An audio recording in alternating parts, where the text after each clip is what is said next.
Hi, I'm Sherry Stump. Thank you for joining me today. I'm reading from the devotional book, God's Amazing Grace by Ellen White. Today's reading is September 10 on page 261. The title of today's devotion is For Today's Need. In Deuteronomy chapter 33 and verse 25 it says, "As thy days, so shall thy strength be." The promise is not that we will have strength today for a future emergency. That anticipated future trouble will be provided for beforehand, before it comes to us.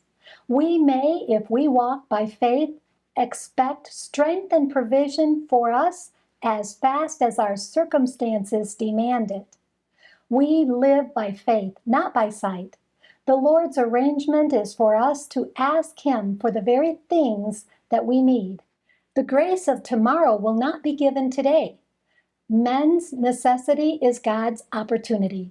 The grace of God is never given to be squandered, to be misapplied or perverted, or to be left to rust with disuse.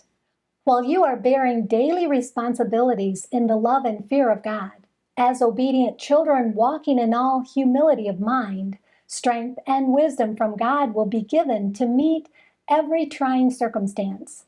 We are to keep close to the source of our strength day by day, and when the enemy comes in like a flood, the Spirit of the Lord lifts up a standard for us against the enemy.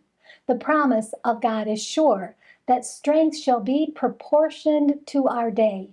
We may be confident for the future only in the strength that is given for the present necessities.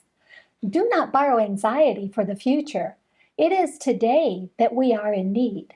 Many are weighed down by the anticipation of future troubles. They are constantly seeking to bring tomorrow's burdens into today. Thus, a large share of all their trials are imaginary. For these Jesus has made no provision. He promises grace only for the day. He bids us not to burden ourselves with the cares and troubles of tomorrow. The Lord requires us to perform the duties of today and to endure its trials. We are today to watch that we offend not in word or deed. We must today praise and honor God. By the exercise of living faith today, we are to conquer the enemy. We must today seek God and be determined that we will not rest satisfied without His presence.